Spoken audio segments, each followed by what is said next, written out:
Abhishek Kumar Saras and today I am going to start our lecture number 1 of topic metals and non-metals. Okay, तो we everyone know about the metals and non-metals. हमें पता है हमारे जो elements हैं वो दो categories में डिवाइड किए गए हैं. किसमें? मेटल्स में एंड नॉन मेटल्स में. All the naturally occurring materials are grouped into two categories, metals and non metals. Means जो भी हमारे पास एलिमेंट्स हैं, एटम्स हैं, उनको हम लोग दो कैटेगरीज में डिवाइड करते हैं. वो हमारे होते हैं मेटल्स एंड नॉन मेटल्स. ठीक है. अब अभी देखो हमारे डेली लाइफ में बहुत सारे चीज़ें यूज होती हैं. ठीक है. उसमें से कुछ की प्रॉपर्टी मेटल से मैच करती, कुछ की प्रॉपर्टी नॉन मेटल. जैसे जैसे हम लोग डेवलप होते गए, जैसे जैसे हम लोग मतलब पहले हमारे पास हमें ये आइडिया नहीं था, बस हम लोग थिंग्स यूज करते थे और बस काम हो जाता था. फिर जैसे जैसे डेवलपिंग स्टेज पे आए, डेवलप होते गए, फिर हमने जो एलिमेंट्स हैं हमारे आसपास उनको कैटेगराइज किया, उनको मेटल्स में कैटेगराइज किया और नॉन. ये मेन कैटेगरीज थी दो, मेटल्स एंड नॉन मेटल. धीरे धीरे उसमें भी सब कैटेगरीज आ गई. फिर एक ऐसी कैटेगरीज आई जिसमें मेटल्स भी मतलब ऐसे एलिमेंट्स आए जो मेटल्स की भी प्रॉपर्टी शो करते हैं और नॉन मेटल्स की भी प्रॉपर्टी शो करते हैं. उन्हें भी हम मेटलॉइड्स कहते हैं, लेकिन ये थोड़े कम होते हैं. तो मेन कैटेगरीज हैं वो बेसिकली किसमें है? मेटल्स एंड नॉन मेटल्स में. तो इस चैप्टर में हमारा काम क्या होगा? We will study about the separate metals property and non metals property. One by one हम लोग एक एक चीज देखेंगे. तो first of all first we are going to start about the metals. Okay. तो let's, what is metals? metal is an element whose atoms readily lose electrons to form positive ions. It means जो elements होते हैं metals के, जिनको metal कहते हैं, वो हमेशा इलेक्ट्रॉन लूज करते हैं. इलेक्ट्रॉन लूज करके क्या बनाते हैं? Positive ions. And positive ions को हम लोग क्या बोलते हैं? Cations. Except hydrogen. Again hydrogen is not act as a metal. Actually hydrogen act as a metal as well as non metal. तो हाइड्रोजन को छोड़ के जितने भी आपके एलिमेंट्स हैं जो इलेक्ट्रॉन लूज करते हैं और पॉजिटिव आयंस बताते हैं, उनको भी हम मेटल्स कहते हैं. And form metallic bonds. They form metallic bonds.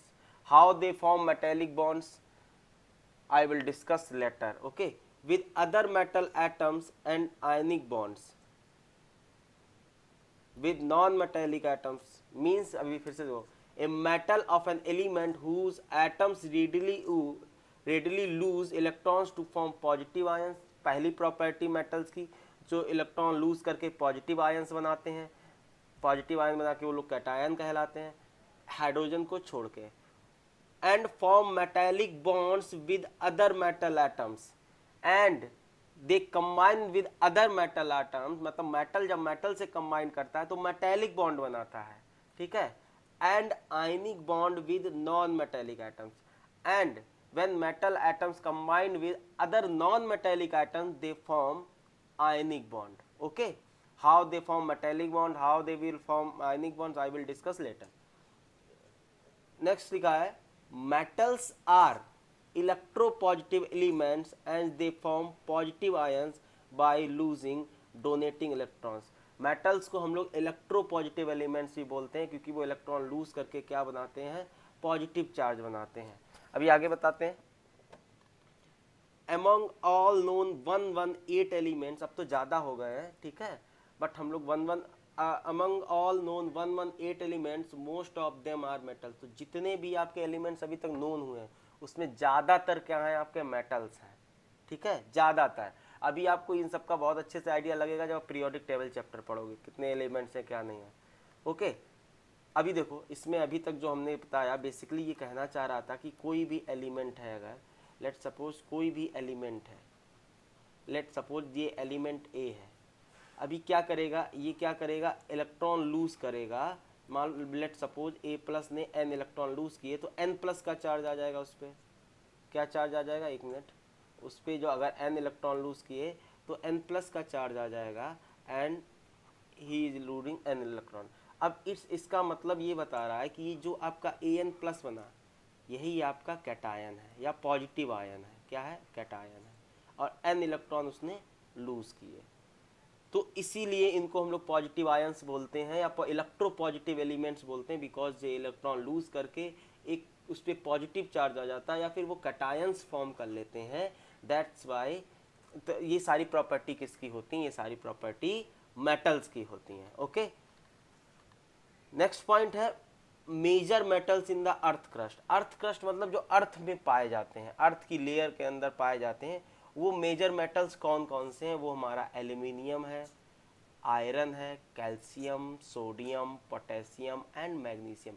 These are major metals which are available on the earth crust. तो इसमें कोई इतना दिक्कत वाला नहीं होगा, कोई लोग झेल नहीं रहा होगा, क्योंकि ये सब हमारा क्या है, बेसिक है एकदम, ये सब ऑब्वियस, कुछ इसमें बहुत ज़्यादा बड़ा साइंस नहीं है। ओके, हाँ, ये इंपॉर्टेंट नोट है, note down this note. Aluminium is the most abundant metal, it's constitutes 8% of the earth crust, while Fe is the second most abundant metal, it constitutes 5% of the earth crust। जो earth crust में aluminium है वो जो सबसे ज़्यादा पाया जाता है, that is 8%। Okay, and second जो मोस्ट अबंडेंट एलिमेंट है that is iron, it's 5% of the earth crust. लेकिन आप लोग सोचोगे कि आयरन तो महंगा, आयरन तो सस्ता होता है, एल्युमिनियम तो महंगा होता है, जबकि एल्युमिनियम तो ज़्यादा पाया जाता है। बिकॉज एल्युमिनियम को एक्सट्रैक्ट करने के जो प्रोसेसेस होते हैं वो थोड़े ज़्यादा कॉम्प्लिकेटेड होते हैं आयरन से, तो उसमें कॉस्ट ज़्यादा लग जाता है।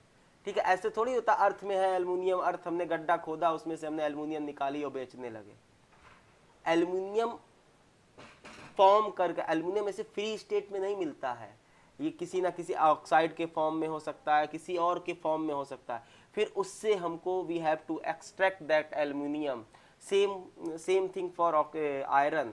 तो इनको प्रोसेसेस जो लगते हैं इनको एक्सट्रैक्ट करने में, वो कितने कैसे हैं, कितने कॉस्टली हैं, कितने ईजिली हैं, उसके हिसाब से हमारा प्राइस डिसाइड होता है। ओके, तो ये नोट आप ध्यान रखिएगा कि जो हमारे अर्थ क्रस्ट में वो सबसे ज़्यादा आपका एल्युमिनियम है, और फिर जो सेकेंड वन है हमारा Fe है, iron, that is approx 5%। All these question not going to ask in the board exam, but हाँ they can be ask in your competition. Okay, तो I think it will be clear. Next है occurrence of metals. Metal जो मिलता है वो किस form में मिलता, कैसे मिलता है, ये हमें डिस्कस करना पड़ेगा वन बाय वन। ओके, तो देखो, metals are found mainly in the earth crust, both in the free state as well as in the combined state। It's important point कि मेटल आपके फ्री स्टेट में भी मिलते हैं as well as in combined state। Now we have to discuss free state में कौन से मिलते हैं, कंबाइंड स्टेट में कौन से मिलते हैं, फ्री स्टेट में किस तरह से मिलते हैं, कंबाइंड स्टेट में किस तरह से मिलते हैं। ये दो कैटेगरीज मेनली हैं जिसमें मेटल अकर करता है, that is combined state and free state या और नेटिव स्टेट। ओके, तो देखो, कंबाइंड स्टेट मीन्स कंबाइन करके किसी ना किसी के साथ। Okay, highly reactive metals are present, highly reactive metals are present in the form of their compounds as carbonate, sulphates, oxides. ज़्यादातर जो मेटल जो ज़्यादा रिएक्टिव होते हैं, रिएक्टिव मतलब जो रिएक्शन जल्दी पार्टिसिपेट करते हैं, है ना, वो ज़्यादातर किसके फॉर्म में होते हैं, मेटल कार्बोनेट्स के फॉर्म में होंगे, मेटल सल्फेट्स के फॉर्म में होंगे, मेटल ऑक्साइड्स के फॉर्म में होंगे, जैसे कॉपर ऑक्साइड, कॉपर कार्बोनेट, ठीक है, calcium carbonate, calcium oxide, all these are metals and if they are more reactive metal they always in the form of they always available in the combined form as a carbonates form, as a sulfates form or as a oxide form। okay, in the reactivity series all the metals above copper are found in the combined form, as sodium is present in the form of sodium chloride, sodium nitrate and sodium carbonate। इसका मतलब ये है जो हमारी reactivity series है, I will discuss reactivity series later and I already discuss reactivity series in chapter 1। Okay, ये जो reactivity series है इसमें जो कॉपर के ऊपर के जितने भी एलिमेंट हैं वो हमेशा कंबाइंड फॉर्म में ही होते हैं, जैसे सोडियम आपका सोडियम क्लोराइड के फॉर्म में होगा, NaCl के फॉर्म में होगा, सोडियम नाइट्रेट के फॉर्म में होगा, NaNO3 के फॉर्म में होगा, एंड सोडियम कार्बोनेट के फॉर्म में होगा, ETC। मतलब मैग्नीशियम हाइड्रोक्साइड के फॉर्म में हो सकता है, मैग्नीशियम क्लोराइड के फॉर्म में हो सकता है। सिमिलरली जितने भी आपके कॉपर से ऊपर मेटल हैं, कॉपर तो आपका दोनों फॉर्म में होता है, अभी आगे बात करेंगे, कॉपर से जितने भी ऊपर मेटल हैं रिएक्टिविटी सीरीज में, वो सारे आपके कंबाइंड स्टेट में होते हैं। आई थिंक ये आपको क्लियर हो गया होगा, इसमें बहुत बड़ा कुछ तूफानी नहीं है। अब फिर आता second state is our native state. Native state means या और फ्री स्टेट, जो अकेले रहते हैं, फ्रीली रहते हैं, कंबाइन नहीं करते हैं। ऑब्वियस सी बात, जो इंट्रोवर्ट टाइप के लोग होते हैं, जो मतलब ज़्यादा बातचीत नहीं करते हैं, ज़्यादा रिएक्टिव नहीं होते हैं, वो अकेले ही रहते हैं। तो नेटिव स्टेट का भी सेम सीन ऐसे ही है यहाँ पे मेटल्स के लिए, जिनकी रिएक्टिविटी बहुत कम है। Less reactive metals are generally found in their elemental form in the free state और in native state. Elemental state मतलब समझ दे, एलिमेंटल फॉर्म मतलब अकेले, एलिमेंट्स के फॉर्म में अकेले है, किसी से कंबाइन फॉर्म में नहीं। जैसे गोल्ड है, गोल्ड आपका एलिमेंटल स्टेट में रहता है, फ्री स्टेट में रहता है। सिल्वर आपका फ्री स्टेट में रहता है, ठीक है। प्लेटिनम आपका फ्री स्टेट में रहता है। ये सब कितने, ये सब फ्री नेचर में है। आपको भी लग भी रहा, ये तो सब महंगे वाले हैं, ये सिल्वर आपका से प्लेटिनम, ये सब ज्वेलरी में यूज होता है। हाँ, बिकॉज ये रिएक्टिव होते नहीं है, ये बहुत कम रिएक्टिव, लेस रिएक्टिव होते हैं, ये इजीली रिएक्ट नहीं करते हैं किसी भी चीज़ के साथ, इसीलिए इनकी अवेलेबिलिटी भी बहुत कम होती है, ठीक है। अब ये इनको ढूंढना भी बहुत मुश्किल होता है, और इनको फिर बस इसी वजह से ये महंगे होते हैं। इनका प्रोसेसिंग बहुत कम होती है, बहुत लेस अमाउंट में हो जाते हैं, लेकिन मिलते नहीं हैं, बहुत रेयरली मिलते हैं, क्योंकि ये कंबाइंड फॉर्म में है नहीं। ना तो ये ऑक्साइड के फॉर्म में मिलते हैं, ना तो ये सल्फाइड के फॉर्म में मिलते हैं, ना तो ये क्लोराइड के फॉर्म में मिलते हैं, ना तो ये कार्बोनेट के फॉर्म में मिलते हैं, जिसकी वजह से क्या होता है, इनका जो अवेलेबिलिटी होता है बहुत रेयर होता है, ढूंढना भी बहुत मुश्किल हो। अब एक अकेला आदमी हो, लेट सपोज एक अकेला इंसान हो, जिसका ना कोई कांटेक्ट हो, ना कुछ हो, तो कैसे ढूंढोगे, बहुत मुश्किल हो जाएगा ना उसको ढूंढना। अब एक जो रिएक्टिव आदमी है, ठीक है, वो सबसे बात करता है, फेसबुक पे भी एक्टिव है, इंस्टाग्राम पे भी एक्टिव है, ठीक है, ट्विटर पे भी एक्टिव है, घर पे भी एक्टिव है, मोहल्ले में भी एक्टिव है, दुनिया में हर जगह एक्टिव है, तो उसको कोई भी बता देगा। मतलब प्रेस वाला भी बता देगा, हाँ भैया उधर रहते हैं, सामने है। क्यों बता देगा? क्योंकि वो डेली आते जाते रहते हैं, प्रेस वाले के साथ कपड़े प्रेस करवाते। एक बात बता रहा हूँ कि मतलब फ्रीली कंबाइंड स्टेट और नेटिव स्टेट का यही मतलब है, जो लेस रिएक्टिव होते हैं वो अकेले रहते हैं, ठीक है, फ्री रहते हैं। तो I think it will be clear. Okay, ये नोट पॉइंट देखो, some metals are found in both free as well as combined state. कुछ जो मेटल्स होते हैं वो फ्री भी होते हैं, कंबाइंड स्टेट में भी होते हैं। जैसे कॉपर, कॉपर आपका फ्री स्टेट में भी पाया जाता है and also in combined state. And silver, silver is also available in free state, also in combined state, silver oxide या सिल्वर सल्फाइड के फॉर्म में, कॉपर सिमिलर कॉपर सल्फाइड या कॉपर ऑक्साइड के रूप में। ओके, समझ में आ रहा? कुछ मेटल्स आपके दोनों में पाए जाते हैं। Okay, next, in the earth's crust metal और their compounds are present as minerals which can have metals in different quantities. In the earth's crust, जो अर्थ में है, metals और their compounds, मेटल या उनके कंपाउंड्स, जैसे ऑक्साइड, मेटल का oxide, metal का कार्बोनेट, मेटल का nitrate, anything are present as minerals.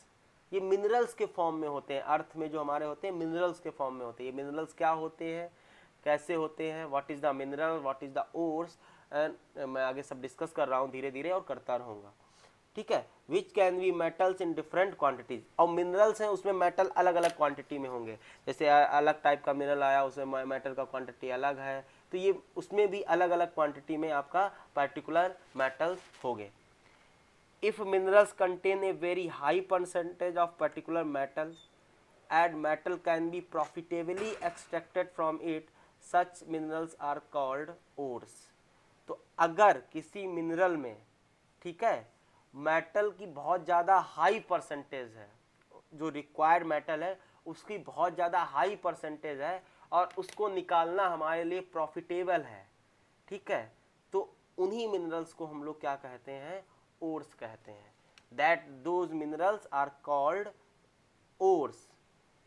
Okay, clear. Next note है metallurgy, the process of profitable extraction of metals from their ores is called metallurgy.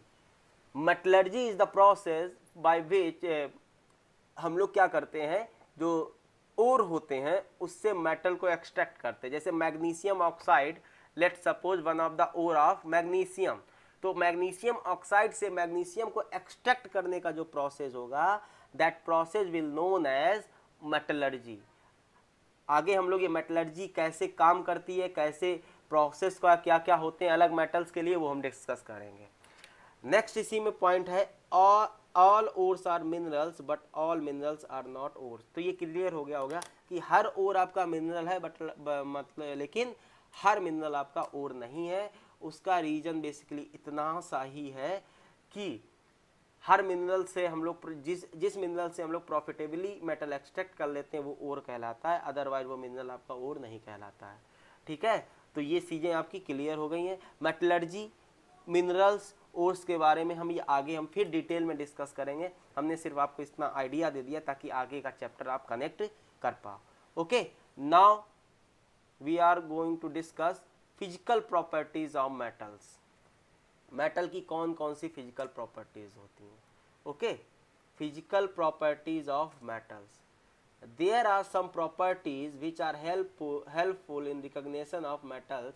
कुछ उसकी property होती है जिससे हम लोग देख के बता सकते हैं ये मेटल्स हैं, और ये प्रॉपर्टीज इंपॉर्टेंट है because I will going to discuss all the exceptions, all the examples and with the reasons. Okay, तो फर्स्ट फिजिकल स्टेट, मेटल्स का जो फिजिकल स्टेट होता है, most of the metals are hard solid at room temperature. आपके most of the minerals 95 to 99% तक metals वो आपके क्या हैं, रूम टेम्परेचर पे हार्ड हैं। They are in solid state at room temperature, let is example as gold, silver, they are in solid state at room temperature. Reason क्या है, atoms of metals are rigidly or tightly packed in the crystal, because जो metals atom होते हैं metals के बहुत tightly pack होते हैं, बहुत रिजिडली पैक्ड होते हैं, क्योंकि वो आपस में मेटेलिक बॉन्ड से टाइड होते हैं और मेटेलिक बॉन्ड आपका काफ़ी स्ट्रांग होता है। That's why most of the metals are hard and solid at room temperature.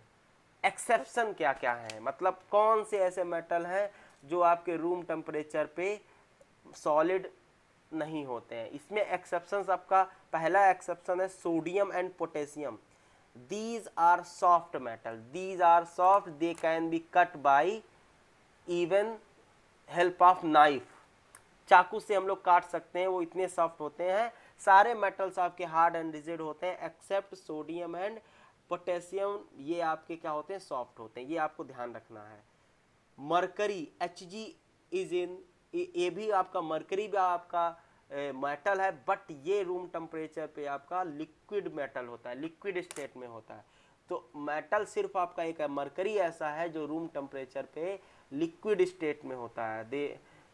आप जो थर्मामीटर में यूज करते हैं मरकरी, वो आपका लिक्विड स्टेट, देख mercury can be flow. Okay, mercury आपका एक मेटल है। Okay, I think this is first property of physical property of metal. Okay, and second one is your melting and boiling points of metals. metals का melting and boiling point कैसे vary करता है। metals generally have high melting points and high boiling points. जो metals होते हैं generally उनका काफ़ी है, क्योंकि वो rigid होते हैं, packed होते हैं, तो उनका melting point and boiling point is also very high.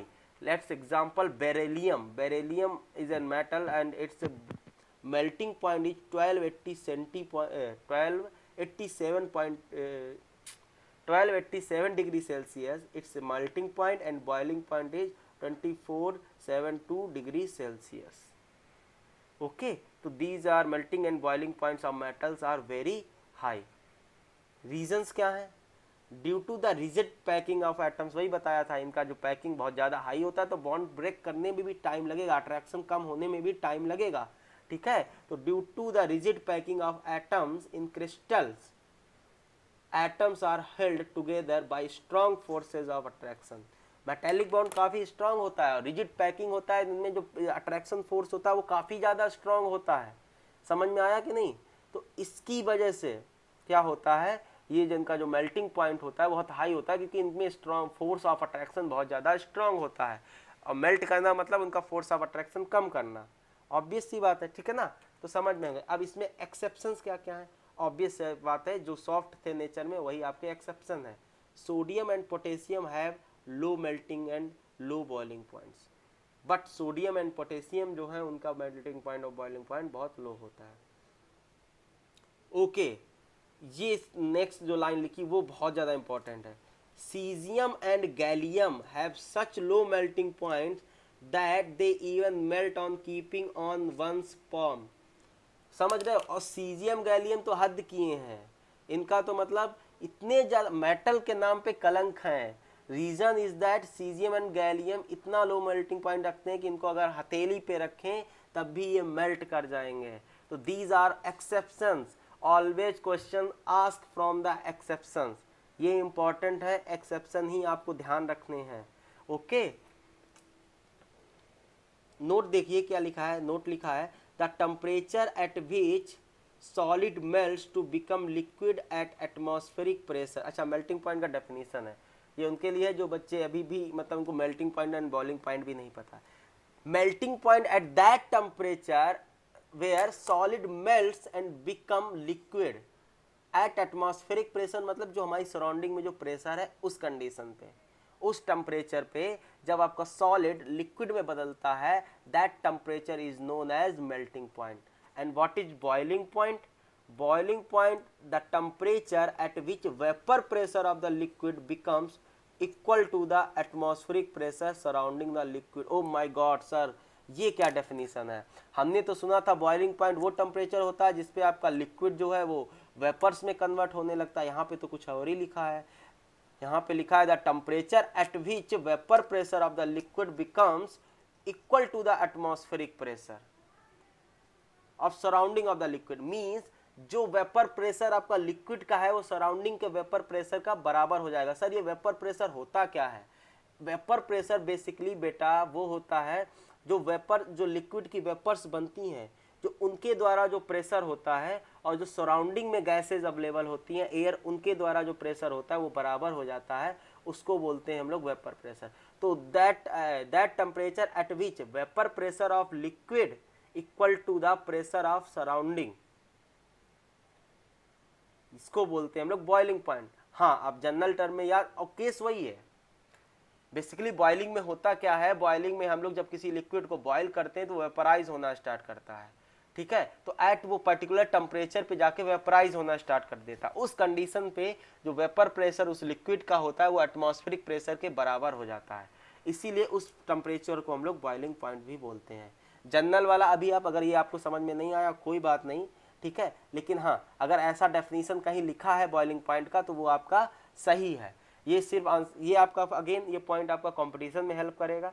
School exam में कभी भी आप बॉइलिंग पॉइंट की डेफिनेशन लिखोगे तब भी सही कर देंगे अगर आपको टीचर को पता होगा, और अदरवाइज गलत ये भी नहीं है। आप वो भी लिख सकते हैं कि eight that temperature at which liquid start in converting in the vapour state. Okay, तो ये भी आपका सही है। Clear students? तो देखो आज का लेक्चर यस सर। हम यहीं पे ख़त्म करते हैं, अगले लेक्चर में हम लोग आगे की बातें करेंगे। ओके।